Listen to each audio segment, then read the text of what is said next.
سورہ بقرہ کی ان آیات کو نماز میں تلاوت کرتے ہوئے میرے دل میں خیال پیدا ہوتا ہے کہ میں ان گناہوں کی معافی مانگ رہا ہوں جو بھول کر یا چوک کر ہو گئے، لیکن جو گناہ میں نے پورے شعور سے کیے اور اب بھی کر گزرتا ہوں ان سے کن الفاظ میں معافی مانگی جائے؟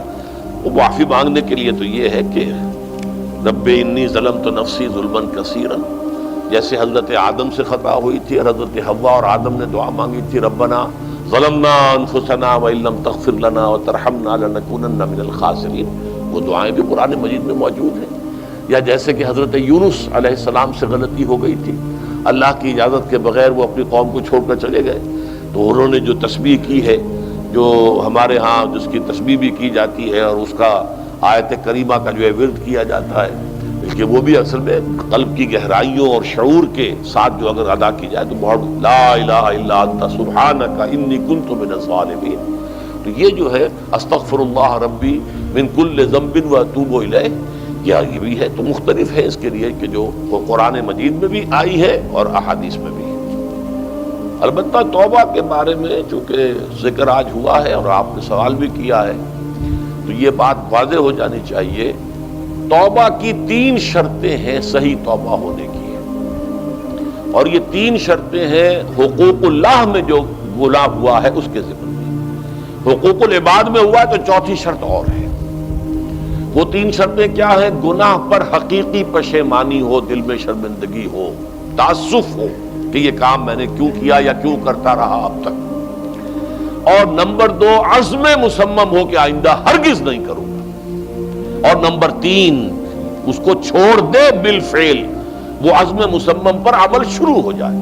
اگرچہ یہ ہو سکتا ہے کہ پھر غلطی ہو جائے، پھر ذہول ہو جائے، پھر نسیان ہو جائے، کوئی پرواہ نہیں، اس وقت جب کہ وہ توبہ کر رہا ہے نمبر 1 پشیمانی ہو حقیقی،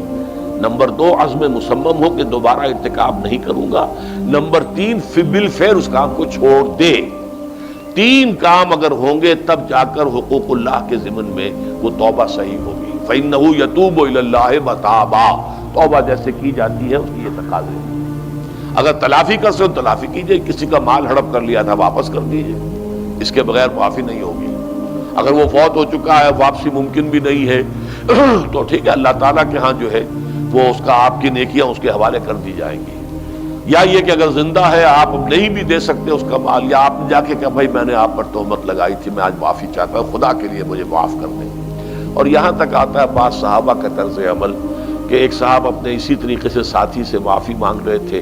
انہوں نے کوئی سرسری طور پہ اچھا جی ٹھیک ہے میں نے معاف کیا، لیکن انہوں نے محسوس کیا کہ یہ دل سے معاف نہیں کر رہے، وہ زمین پر لیٹ گئے اور اپنا گال ایک جو ہے زمین پر ٹکا کر دوسرے کا، اس پر میرا اپنا پاؤں میرے دوسرے گال پر رکھو تو مجھے یقین ہوگا کہ تم نے واقعی مجھے معاف کیا ہے۔ تو یہ کیفیت تو اس انسان کی ہوگی نا جسے واقعتاً محاسبہ اخروی کا احساس ہو اور شدید کہ اس کی جواب دہی ہوگی، تو اس کے لیے تو پھر وہ ہر طرح سے تلافی کے لیے خوشامد کرے گا، بھائی خدا کے لیے مجھے معاف کر، اچھا جی معاف کر دیں آپ، بس یہ کیا ہے، ایک معافی وہ ہوتی ہے، وہ جو پولیس والے بھی معافی مانگ لیتے ہیں کبھی کبھی، تو وہ معافی نہیں ہوتی، حقیقتاً دل سے آپ معافی مانگیں تو وہ ہے معافی، اور واقعتاً دل سے معاف کریں۔ تو یہ ہے 4تھی شرط ہے کہ جو حقوق العباد کے سلسلے میں ہے۔